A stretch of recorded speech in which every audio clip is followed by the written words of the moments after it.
ક્ષત્રિય સમાજના આંદોલનને લઈ મોટા સમાચાર પ્રાપ્ત થઈ રહ્યા છે। હવે આ આંદોલનની દિશા શું હશે તેને લઈ એક મોટા અપડેટ્સ મળી રહ્યા છે। જી હા, ક્ષત્રિય સમાજનું આંદોલન કે જે પરસોત્તમ રૂપાલાના નિવેદન બાદ શરૂ થયું હતું અને હવે સંકલન સમિતિએ આંદોલનને લઈ એક મોટી જે જાહેરાત કરી છે। જી હા, સંકલન સમિતિ તરફથી હવે કહેવાયું છે કે આંદોલન પર હવે થોડા સમય માટે વિરામ રહેશે। જી હા, એક વિરામ મૂકવામાં આવ્યો છે।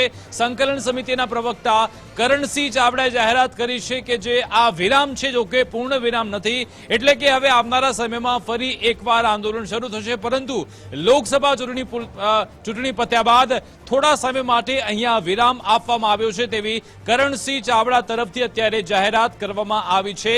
સંકલન સમિતિ કે જે હંમેશાથી સવાલોના ઘેરામાં રહી છે તેની અંદર જ બે ફાટા આપણને જોવા મળ્યા હતા। કોઈ કહે છે કે આ ભાજપના લોકો છે, કોઈ કહે છે આ કોંગ્રેસના લોકો છે, રાજકીયકરણ તેનું થયું હતું, સમાજનું એક સંગઠન છે તેનું, અને હવે તેમના તરફથી જાહેરાત થઈ છે કે એક વિરામ અમે મૂકી રહ્યા છે અને આગામી સમયમાં અમે તેને ફરી એકવાર ચાલુ કરીશું, કારણ કે પૂર્ણ વિરામ નથી મૂક્યું, એકમાત્ર વિરામ મૂક્યું છે। અમારા સહયોગી સંવાદદાતા સચિન કડિયા અમારી સાથે લાઈવ જોડાઈ ગયા છે। સચિન, શું લાગી રહ્યું છે કે શું કારણ હોય છે કે અચાનક જ કહેવાતું હતું કે અમે તો જે આવનારી ચૂંટણી છે વિધાનસભા હોય કે પછી જિલ્લા પંચાયતની દરેકે દરેક ચૂંટણીમાં અમે ઝંપલાવીશું, અત્યારે આ વિરામ મૂકવાનો તેમનો શું આશય, શું હેતુ?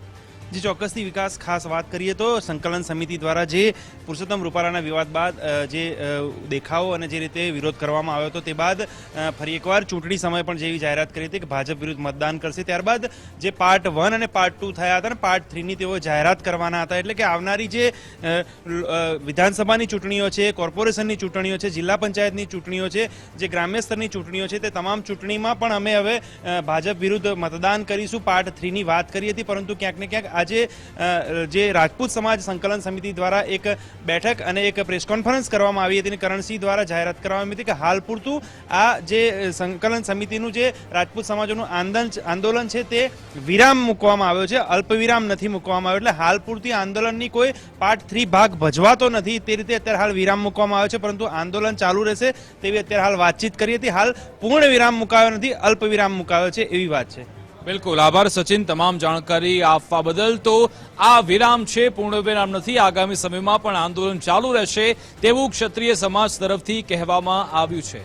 અમારી સાથે ફોન લાઈન પર કરણસિંહ જોડાશે, તેમનો સંપર્ક કરવાનો પ્રયત્ન કરીશું। સંકલન સમિતિ આંદોલનને લઈ મોટી જાહેરાત કરી છે અને કહેવામાં આવ્યું છે કે અમે હાલ પૂરતું જે આંદોલન છે તેના પર વિરામ મૂકીએ છીએ, પરંતુ આગામી સમયમાં ફરી એકવાર આંદોલન શરૂ થશે તેવો પણ સ્પષ્ટ સંકેત તેમના તરફથી આપવામાં આવ્યો છે। સંકલન સમિતિના જે પ્રવક્તા છે કરણસિંહ ચાવડા મોટા ભાગે તે જ સંકલન સમિતિ તરફથી મીડિયાને સંબોધતા હોય છે, અને જ્યારે ભાજપ વિરોધી મતદાન કરવાની વાત કરી હતી ત્યારે પણ કરણસિંહ ચાવડા આગળ આવ્યા હતા। જો કે તેમની સાથે જ રહેલા જે પીટી જાડેજા છે તે છૂટા પડી ગયા છે, અલગ અલગ જે અહીંયાના જે નેતાઓ છે, સામાજિક અગ્રણીઓ છે, તેમના પર પણ આક્ષેપ થઈ ચૂક્યા છે। તેવામાં જોવાનું રહેશે કે હવે આંદોલન કઈ દિશામાં જશે, સમાજ તરફથી શું સંદેશ આપવામાં આવશે, શું સમાજ આ નિર્ણયને સ્વીકારશે ખરા તે પણ જોવાનું રહેશે।